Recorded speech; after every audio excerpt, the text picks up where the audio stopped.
अनुपम माधुरी जोड़ी हमारे श्याम श्याम की।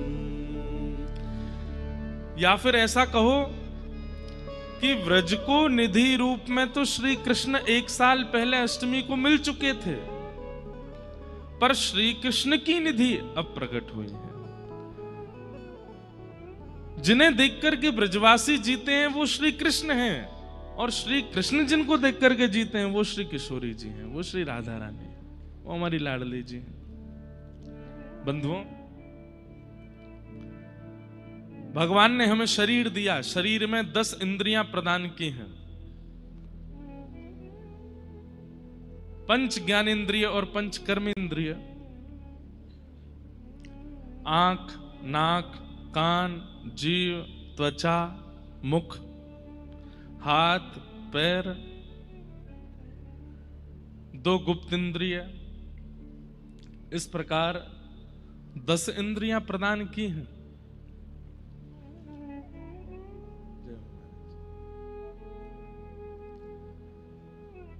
और इन 10 इंद्रियों को ठाकुर जी ने हमें प्रदान केवल इसलिए किया कि किसी एक के माध्यम से तुम मेरी प्राप्ति कर लो। बहुत ध्यान से सब लोग इधर देखो, ध्यान से सुनना। आज सुबह जो उत्सव हुआ, हम तो बहुत थक गए उसमें और श्रमित व्यक्ति तन से कम होता है, मस्तिष्क से ज्यादा होता है। तो हमारी भागदौड़ इतनी ज्यादा हो जाती है, और फिर उसके बाद वो बीच में रेलिंग में जब हम गए तो 2-4 माताएं ने तो मेरी धोती खींच ही ली। अब मैं उनकी मुख की ओर देख के बोलूं, आपको लग नहीं रहा है कि ये खुल जाएगी? वो फिर भी नहीं छोड़ रही थी। उस समय मुझको बहुत मन में हो रहा था कि कोई कैसे कर सकता है ऐसा। आपको पांव छूने हैं, आपको हमसे कुछ चाहिए, बधाई चाहिए, ठीक है, उसके और भी तरीके हो सकते हैं। आप कुर्ता पकड़ लो, धोती कौन पकड़ता है? बहुत डर डर के जाता था मैं वहां, लेकिन फिर भी जा रहा था। हमारे महाराज जी नहीं आए आज। हमें लगी कि महाराज जी आते तो आनंद कराते आपको भी। अच्छा लेकिन खूब सुख हुआ, खूब आनंद हुआ।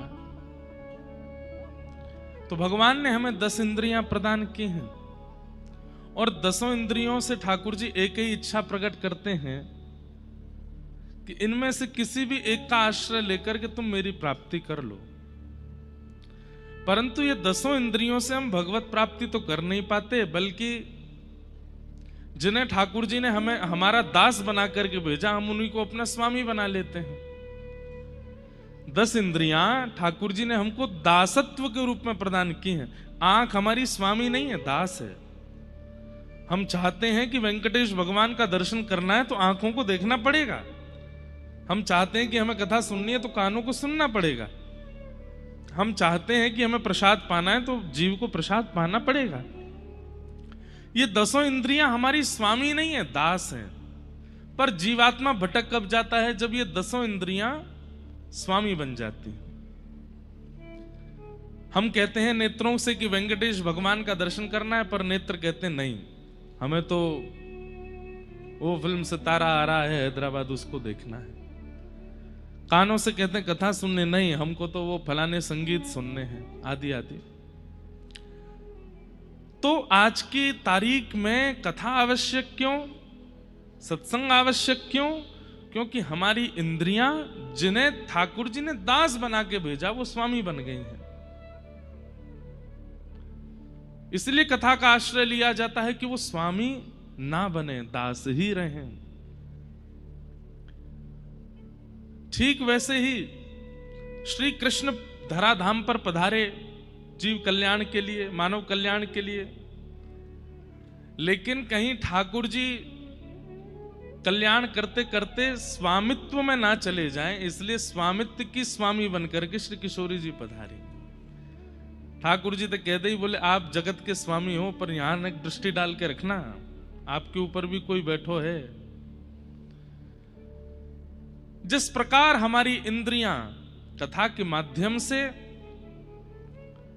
स्वामित्व पद को छोड़ के दासत्व स्वीकार करती हैं, वैसे ही व्रजवासी और व्रज में विराजमान साक्षात परमात्मा श्री कृष्ण किशोरी जी के प्रभाव से प्रेम में आतुर रहते हैं, स्वामित्व को स्वीकार नहीं करते। इसलिए व्रज में श्री कृष्ण जो हैं वो प्रेमी श्री कृष्ण हैं, प्रभाव उनका दिखाई नहीं देता वहां पर। किशोरी जी कौन है, किशोरी जी का भाव क्या है, ये सब बातें हमें आज सुनानी थी, पर अब सुनाएंगे अगर मन में भाव आया तो। अभी हम कथा में चलते हैं। ठाकुर जी के मंगल कल, क्योंकि कृष्ण जन्म भी हुआ है, ठाकुर जी का यश सब जगह गाया जाएगा, पर किशोरी जी तो वहीं निकल के आती हैं जिह्वा से जहां किशोरी जी का मन होता है। अगर किशोरी जी का मन हुआ तो किशोरी जी पधारेंगे, नहीं तो तब तक आप ठाकुर जी के ही भाव सुनो। लाला कैसे जन्मे हैं।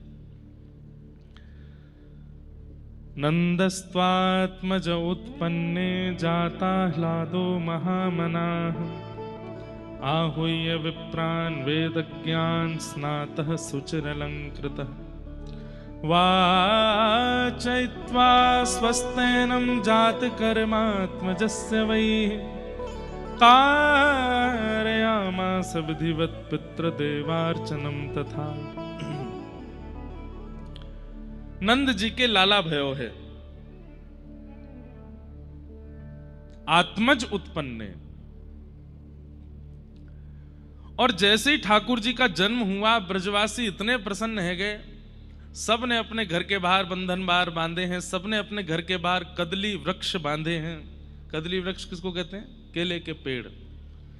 कहते हैं कि वह मंगल द्योतक होते हैं। ठाकुर जी का कोई भी उत्सव घर में करना हो, गुब्बारे मत लगाइएगा। ठाकुर जी का कोई भी उत्सव घर में करना हो, कोई व्यवस्था मत कीजिएगा, लेकिन केले के वृक्ष जरूर लगाइएगा, क्योंकि वे मंगल द्योतक होते हैं। आप एक कभी अनुभव कीजिए, केले के वृक्ष खड़े कर दो, अपने आप उस स्थिति में उत्सव प्रकट हो जाता है, लगने लगता है कि यहां कोई मंगल कार्य हो रहा है, इतना मंगल द्योतक होता है। कभी भी जन्माष्टमी राधाष्टमी का उत्सव मनाइए तो ठाकुर जी के पलना पे, ठाकुर जी के मंदिर पे केले के वृक्ष दोनों दो तरफ रखो, वो मंगलकारी होते हैं। सब ब्रजवासियों ने अपने अपने घर सजाए हैं, और नंद बाबा को जैसे ही पता चली कि लाला भयो है, नंद बाबा सबसे पहले कहां गए? नंद भवन नहीं गए, यशोदा मैया के पास नहीं गए, लाला को देखने नहीं गए, सबसे पहले ब्राह्मणों के पास गए। और जितने ब्राह्मण हैं गोकुल में, सबके यहां जाके हाथ जोड़ करके प्रणाम करके निवेदन करके आए कि आप हमारे घर पधारो, और घर आकर के स्वस्ति वाचन करो। ब्राह्मणोश्य मुखमासीत बाहु राजन्यकृतः, ब्राह्मण भगवान का मुख है। इसलिए ठाकुर जी को प्रसन्न करना हो, गोवी ही विप्रैश्च वेदैश्च सतीभि सत्यवादिभि अलुब्धा दानशीलश्च सप्तैते धार्यते महि। पृथ्वी को 7 लोग धारण करते हैं। सबसे पहला गौ, दूसरा विप्र ब्राह्मण, तीसरा वेद, चौथा सती यानी कि पतिव्रता नारी और पत्नी व्रत पुरुष, पांचवा सत्यवादी, अलुब्धा यानी कि लोभ रहित व्यक्ति, और सातवां दानशीलश्च दान करने वाला। ये 7 लोग जब तक पृथ्वी पर हैं तब तक प्रलय नहीं आएगा। जिस दिन एक भी गौ नहीं रहेंगी, एक भी ब्राह्मण नहीं रहेंगे, वेद का वाचन करने वाला कोई नहीं बचेगा, सती नारियां नहीं रहेंगी, पत्नी व्रत पुरुष नहीं रहेंगे, दानी व्यक्ति नहीं बचेंगे, लोभी व्यक्ति खत्म हो जाए, लोभी व्यक्तियों की संख्या अधिक हो जाएगी, उसी दिन प्रलय आ जाएगा। हम लोग बचे हुए हैं इसलिए क्योंकि ये 7 हैं।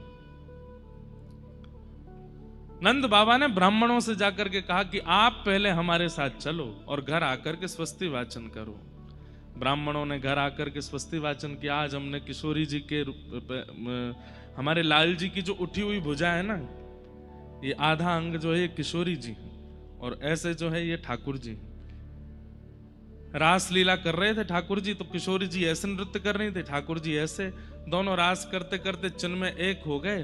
तो आधा अंग किशोरी जी का, आधा अंग श्री ठाकुर जी का, श्रीनाथ जी का स्वरूप प्रकट हो गया। तो हमारे गिरधर लाल जी जो वो ऐसे ही हैं, ऐसे कमर पर भुजा है और ऐसे ये भुजा ऊपर है।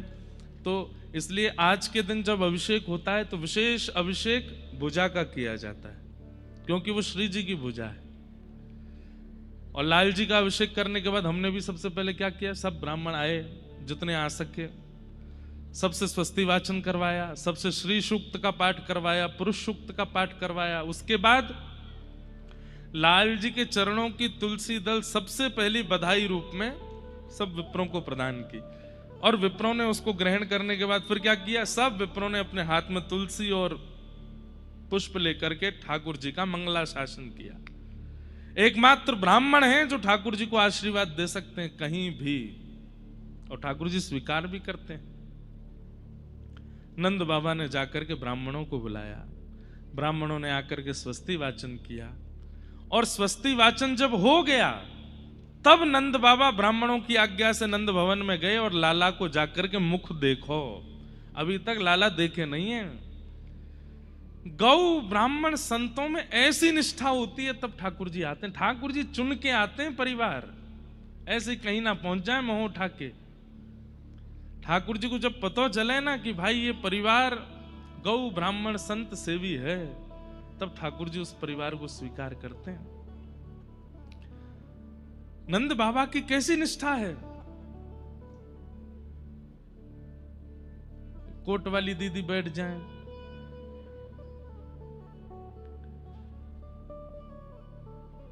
ये निष्ठा है।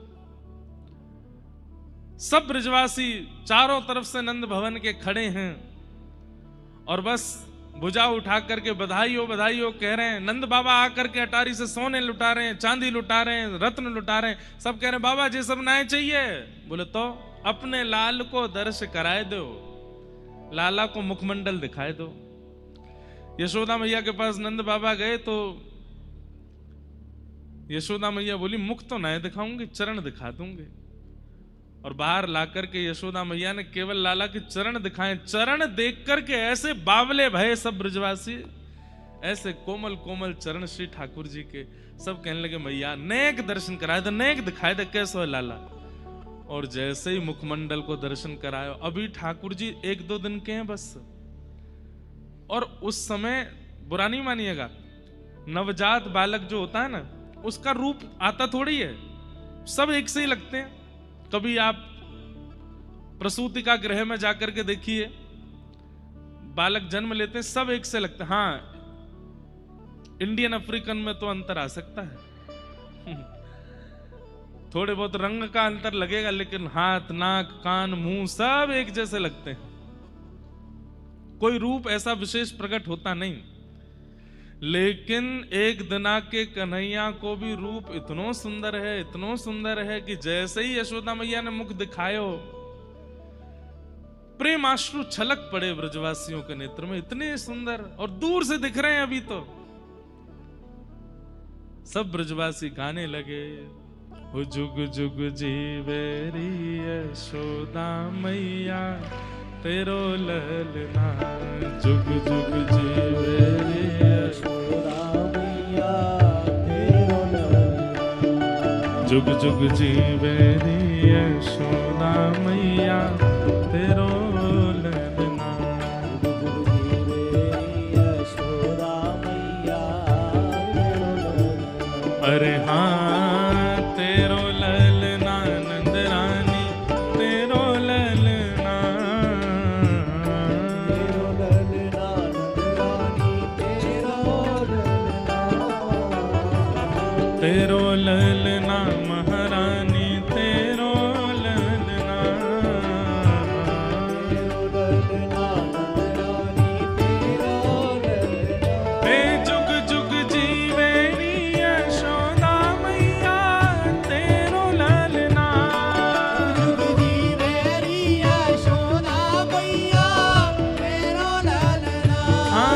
जुग जीवे नी नंद रानी मैया तेरो ललना। जुग जुग जीवे री नंद रानी मैया तेरो ललना। ओ बड़े भागते यशोदा मैया ऐसो सुत तन जायो। भागते यशोदा मैया ऐसो सुत तन जायो। एक बात बताइए, आप में से कितने इनके घर में ठाकुर जी की सेवा चलती है? लड्डू गोपाल जी की सेवा चले सबन के? आप सब यशोदा ही हो, क्योंकि आपके घर लाला विराज रहे हैं। तो ये पंक्ति आप सबके लिए है। अरे बड़े भागते यशोदा मैया ऐसो सुत तन जायो। भागते यशोदा मैया ऐसो सुत तन जायो। ओ पूर्ण ब्रह्म जगत को स्वामी सोते ने गोद खिलायो। पूर्ण ब्रह्म जगत को स्वामी सोते ने गोद खिलायो। हाँ पूर्ण ब्रह्म जगत को स्वामी सोते ने गोद खिलायो। पूर्ण ब्रह्म जगत को स्वामी सोते ने गोद खिलायो। अरे आकू मगवा दे पलनवा तेरो ललना। आकू मगवा दे पलनवा तेरो ललना। अरे जुग जुग जीवे नी नंद रानी मैया तेरो ललना। जुग जुग जीवे री नंद रानी मैया बोले नंद के लाला की।